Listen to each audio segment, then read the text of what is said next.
going to start with a challenge. I want you to imagine each of these two scenes in as much detail as you can. Scene number 1. They gave us a hearty welcome. Well, who are the people who are giving a hearty welcome? What are they wearing? What are they drinking? Okay, scene 2. They gave us a cordial reception. How are these people standing? What expressions are on their faces? What are they wearing and drinking? Fix these pictures in your mind's eye, and then jot down a sentence or two to describe them. We'll come back to them later. Now on to our story. In the year 400 CE, the Celts in Britain were ruled by Romans. This had one benefit for the Celts. The Romans protected them from the barbarian Saxon tribes of northern Europe. But then the Roman Empire began to crumble, and the Romans withdrew from Britain. With the Romans gone, the Germanic tribes, the Angles, Saxons, Jutes, and Frisians quickly sailed across the water, did away with the Celts, and formed kingdoms in the British Isles. For several centuries, these tribes lived in Britain, and their Germanic language, Anglo-Saxon, became the common language, what we call Old English.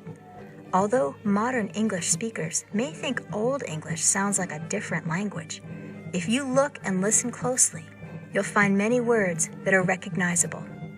For example, here's what the Lord's Prayer looks like in Old English. At first glance, it may look unfamiliar, but update the spelling a bit and you'll see many common English words. So the centuries passed, with Britons happily speaking Old English. But in the 700s, a series of Viking invasions began, which continued until a treaty split the island in half. On one side were the Saxons. On the other side were the Danes, who spoke a language called Old Norse. As Saxons fell in love with their cute Danish neighbors and marriages blurred the boundaries, Old Norse mixed with Old English, and many Old Norse words, like freckle, leg, root, skin, and want, are still a part of our language. 300 years later, in 1066, the Norman conquest brought war again to the British Isles. The Normans were Vikings who had settled in France. They had abandoned the Viking language and culture in favor of a French lifestyle, but they still fought like Vikings. They placed a Norman king on the English throne, and for 3 centuries, French was the language of the British royalty. Society in Britain came to have 2 levels: French-speaking aristocracy and Old English-speaking peasants. The French also brought many Roman Catholic clergymen with them, who added Latin words to the mix. Old English adapted and grew as thousands of words flowed in, many having to do with government, law, and aristocracy. Words like council, marriage, sovereign, govern, damage, and parliament. As the language expanded, English speakers quickly realized what to do if they wanted to sound sophisticated. They would use words that had come from French or Latin.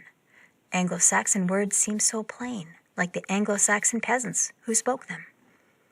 Let's go back to the 2 sentences you thought about earlier.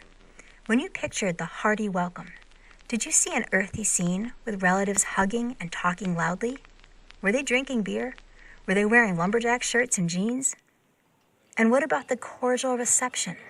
I bet you pictured a far more classy and refined crowd, blazers and skirts, wine and caviar. Why is this? How is it that phrases that are considered just about synonymous by the dictionary can evoke such different pictures and feelings? Hearty and welcome are both Saxon words. Cordial and reception come from French. The connotation of nobility and authority has persisted around words of French origin, and the connotation of peasantry, real people, salt of the earth, has persisted around Saxon words. Even if you never heard this history before, the memory of it persists in the feelings evoked by the words you speak. On some level, it's a story you already knew, because whether we realize it consciously or only subconsciously, our history lives in the words we speak and hear.